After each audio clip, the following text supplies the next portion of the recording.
LIL SLIM, guard off Apple and Eagle Street. Back at it, homie.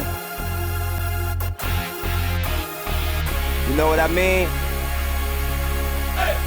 Much love to the NO time. It was all about the money, you know.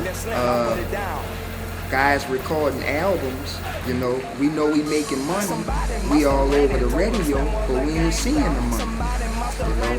So that's when, you know, guys like myself, I went to asking questions.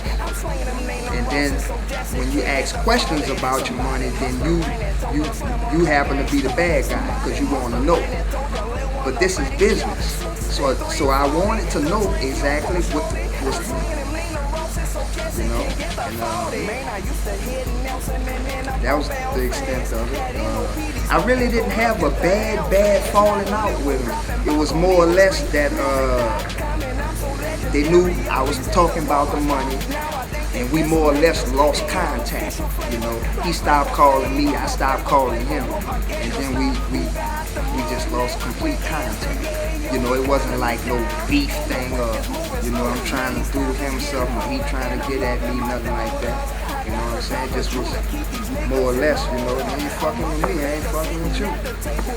In the end, it hurt me the most because I was still under contract.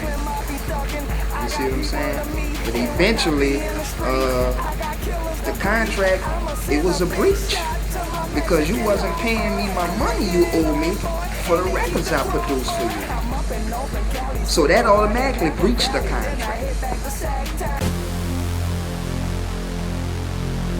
You know, I met Baby in the street, so I wanted to take care of my business in the street. I know that this is, you know, I know music is a business, you know, and some things need to be handled in the court system. Some things need to be handled legally, you know. Out of all those artists that brought Baby to court, I mean, they did what they had to do. Me, myself, as a man, I feel like I ain't had to bring him to court. I met you in the street. You ought to be able to handle my business just the way I met you.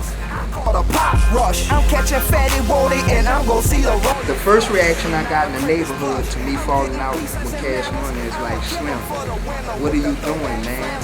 You know, you was with a big record label like this. They just signed a $30 million deal. Why would you know, have a falling out with it? And it wasn't necessarily about that. It was about me doing these records, me realizing that you owe me my money, and that's what I wanted. So after they signed a $30 million deal, I was still in the neighborhood. And of course, like I said, Cash looking at me like, man, Slim, you tripping. So that was the reaction that I got. You know, it was like I had stepped off and they signed a $30 million deal and I missed the money. You know what I'm saying? But years later, you have all these other artists that was on Cash Money records coming back talking about their money. You see what I'm saying? When I first made that claim, about my money, people looking at me crazy. But now, 10, 12 years later, that same claim that I made is valid today. You see what I'm saying? How many artists that came after me and said, Baby and Slim owe the money? You see what I'm saying? So I'm just happy that, you know, people can go look back at history, check out what I'm talking about, and see everything that I'm saying is 100% authentic.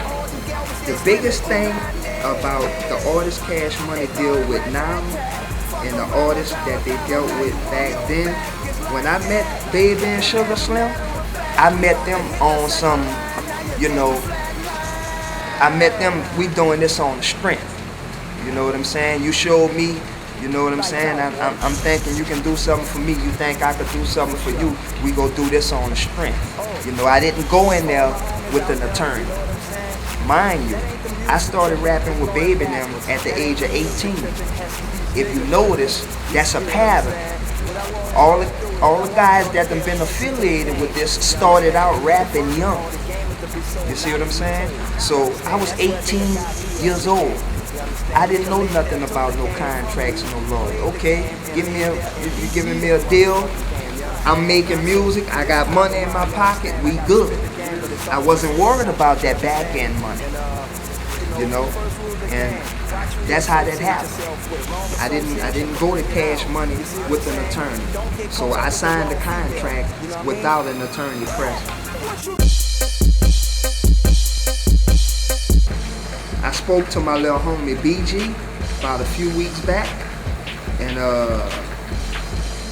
we talked, we chopped it up on the phone and everything, and BG did say that me and him was gonna get up and do a collabo together. So I know New Orleans, they'll really like that. You know what I'm saying? BG, much love to you, because he one of the only ones out of all them dudes that rap for cash money that really paid homage to me and showed love to me. You know, he made a song called Ode to the Hot Boys. We both was young and raw. This was in '93. You studied LIL SLIM and I studied UNLV. And you know, he paid homage to me, so shout out and big love to BG for that. They told me, Slim, you better come back with it. The thing I would tell Baby and Slim is, you know, morally, as a human being, if I owed a man something, I wouldn't even want to live with it on my conscience that I even owe that man something. So morally, as a human being, you know, bruh, if I got something for you, I'm gonna give it to you. You see what I'm saying? And that's the same thing I'm telling Baby and Slim. I don't care if it's been 15 or 20 years. If you got something for me, give me mine, homie. Give me mine. Eagle Street got that Indian fire. I always knew he can be successful, but being successful is not just something you do. It's a culmination of hard work from other people. So, you know, him being successful, I pretty much started seeing it when they made the Back That Ass Up video with Juvenile. That's when Wayne had that verse on there. After you back it up, then stop, then what, drop it like it's hot. I knew that Wayne could possibly be an American icon. I tell you one thing, he don't need to be in jail. That's the last place he needs to be, you know? I wouldn't want to see no man going to jail, man. No matter what the situation is with me or what we going through, I don't want to see no man go to jail. You know what I'm saying? And he definitely don't need to be in jail at the status that he at now. You know? It's like, to be honest, he's going into jail bigger than Tupac was. You know, Tupac was big going into jail. You know, and I would put Wayne on that same scale. He that big going into jail, and that's, I mean, me being who I am and me doing what I've done, that's hard for me to watch him go to jail. And Wayne don't even deal with me. Me and Wayne ain't got no contact whatsoever. I got contact with his little Young Money cats, but me and him ain't got no contact, but still, I wouldn't even see no man. Know how I play, I'm screaming, unane, chaki mo finane.